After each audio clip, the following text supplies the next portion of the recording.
নজর রাখবো যে খবরে লোকসভা ভোটে বিজেপির প্রস্তাবিত প্রার্থী লকেট চট্টোপাধ্যায় অর্থাৎ লোকসভা ভোটে বিজেপির প্রস্তাবিত প্রার্থী লকেট চট্টোপাধ্যায় কলকাতা টিভিতে এক্সক্লুসিভ এই ব্রেক এবং যেরকমটা জানা যাচ্ছে যে দলের অন্দরেই লকেটকে নিয়ে অসন্তোষ রয়েছে। দলই লকেটের বিরুদ্ধে একাধিক অভিযোগ, নিজস্ব টিম নিয়ে চলেন, বাকি নেতাদের গুরুত্ব দেন না, এই সমস্ত অভিযোগ লকেটের বিরুদ্ধে রয়েছে। লকেটের সায় নেই জেলা বিজেপি নেতাকর্মীদের। লোকসভা ভোটে বিজেপির প্রস্তাবিত প্রার্থী লকেট চট্টোপাধ্যায়।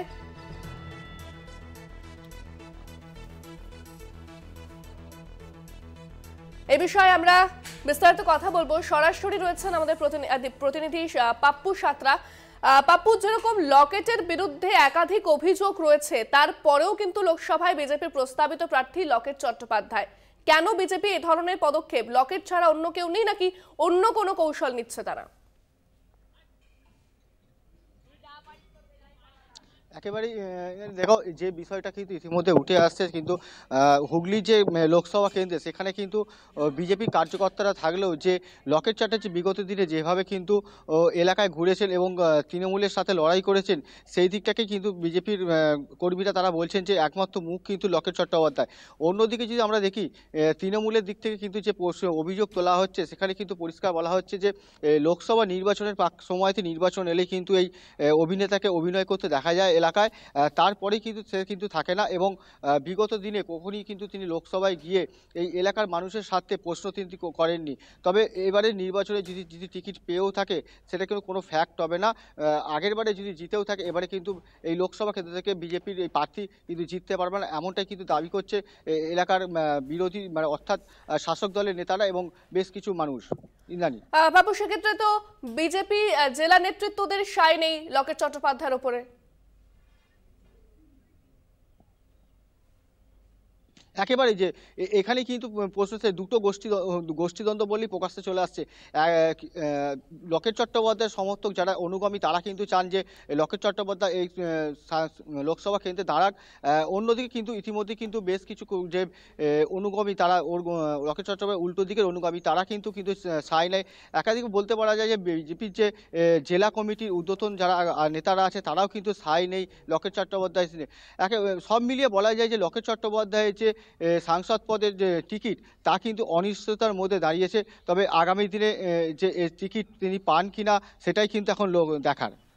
যদি লকেট চট্টোপাধ্যায়ের নাম প্রস্তাব করা হয়, সেক্ষেত্রে তারপরেই যদি গোষ্ঠীদ্বন্দ্ব প্রকাশ্যে আসে, তাহলে মনে হয় না যে এরপর আরো বাড়তে পারে? সেটা কি বিজেপি নেতৃত্ব সামাল দিতে প্রস্তুত?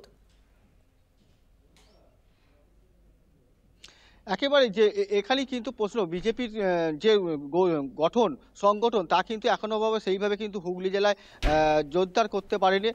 অন্যদিকে যদি আমরা দেখি, তৃণমূলের যে সংগঠন বা বামফ্রন্টের যে সংগঠন, সেগুলো যেভাবে মজবুত রয়েছে, বিজেপির সংগঠন কিন্তু সেইভাবে শক্তকাঠি নয়। বেশ কিছু এলাকা ভিত্তিক কিন্তু যে সংগঠন মজবুত হলেও কিন্তু অনেক জায়গাতেই নেই। তবে আগামী দিনে যদি এই সংশয় যদি প্রকাশ্যে আসে, তা বিজেপির ভোট বক্সে কিন্তু একটা এফেক্ট পড়বে, তা বলা যেতেই পারে। তবে যে নেতৃত্ব, তারা কিন্তু এই বিষয়টাকে কতটা গ্রহণ করতে পারবে বা বিষয়টাকে নিয়ে সঠিক সিদ্ধান্ত নিতে পারবে, তা নিয়েও কিন্তু প্রশ্নচিহ্ন রয়ে যাচ্ছে। কারণ ঊর্ধ্বতন যে জেলা নেতৃত্ব, তাদের মধ্যে কিন্তু মতভেদ তৈরি হয়েছে, যার কারণে কিন্তু যে বিজেপি যে হোয়াটসঅ্যাপ গ্রুপ, সেখানেও কিন্তু তার সিট দিয়ে কিন্তু একাধিক প্রশ্ন এবং সংশয় রয়ে গিয়েছে। ধন্যবাদ পাপ্পু। আমাদের সঙ্গে সরাসরি ছিলেন প্রতিনিধি পাপ্পু সাঁতরা।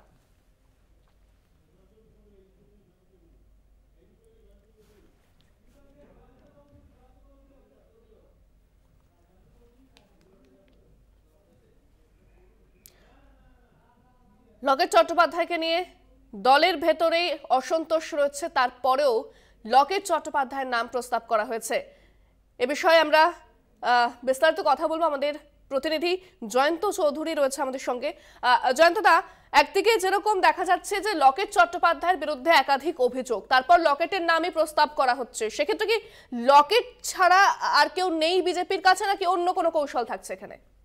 না, এখানে বিষয়টা হচ্ছে যে লকেট এমনি একটা জনপ্রিয় অভিনেত্রী হিসেবে জনপ্রিয় মুখ, তৃণমূল থেকে এসে বিজেপিতে যথেষ্ট জায়গাও পেয়েছিলেন। দলের মহিলা নেত্রী হিসেবে, মহিলা মোর্চার নেত্রী হিসেবে একটা জায়গা তৈরি হয়েছিল। কিন্তু পাশাপাশি লকেট একটা নিজস্ব লবি তৈরি করে দলের মধ্যে সেও একটা গোষ্ঠীর মাথা হয়ে উঠেছিল। আর আরেকটা বিষয়, সেটাও অত বড় ফ্যাক্টর নয়, সেটা হচ্ছে যে হুগলি জেলার যে নেতৃত্ব বিজেপির, তারা লকেটকে মোটেই পছন্দ করছে না। সুতরাং লকেটের নাম যতই উঠুক না কেন, ওখান থেকে একটা প্রচন্ড পরিমাণে একটা কি বলবো প্রতিরোধ তৈরি হয়েছে লকেটের সম্পর্কে। তাদের একটা অ্যালার্জি রয়েছে, তারা যে কোনো প্রার্থীকে নিয়ে আলোচনা বা বিবেচনা করতে রাজি আছে লকেট ছাড়া। তার একটা আরেকটা কারণ হচ্ছে যে স্থানীয় স্তরে যারা নেতা, তাদের সঙ্গে কোনো রকম আলোচনা না করেই ওই যখন সাংসদ তহবিলের খরচ থেকে শুরু করে বিভিন্ন বিষয়ে লকেট নিজের নিজের মতন করেই চলতো। আর সেখানে তাকে কেউ খুব একটা ঘাটাতে পারতো না। আবার এটাও ঠিক পাশাপাশি নির্বাচক মন্ডলী যারা তাকে ভোট দিয়ে জয়ী করেছেন, তাদের কাছেও তাদের নাগাল লকেটকে তারা নাগেলে পেত না। তারা পেত না এই কারণে লকেট সেইভাবে যাকে ইংরেজিতে বলে কনস্টিটিউশন নার্সিং করা, অর্থাৎ তার নিজের সংসদীয় কেন্দ্রে ঘুরে বেড়ানো, লোকের সঙ্গে যোগাযোগ রাখা, কার কি প্রয়োজন না প্রয়োজন, এমনকি অনেক সামাজিক অনুষ্ঠানেও অংশ নেওয়া, এই সমস্ত ব্যাপারে লকেট ভীষণ মানে কি বলবো একটা নিজস্ব গোষ্ঠীর মধ্যেই সীমাবদ্ধ ছিল।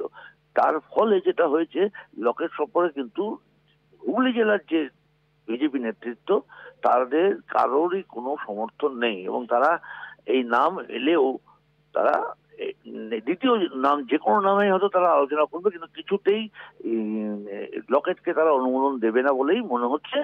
এবং শেষ পর্যন্ত যেহেতু বিজেপি চাকরি দেয়, বৃদ্ধ হতে পারে এমন একটা জায়গায় রয়েছে লকেটের অবস্থান। ইন্দ্রাণী।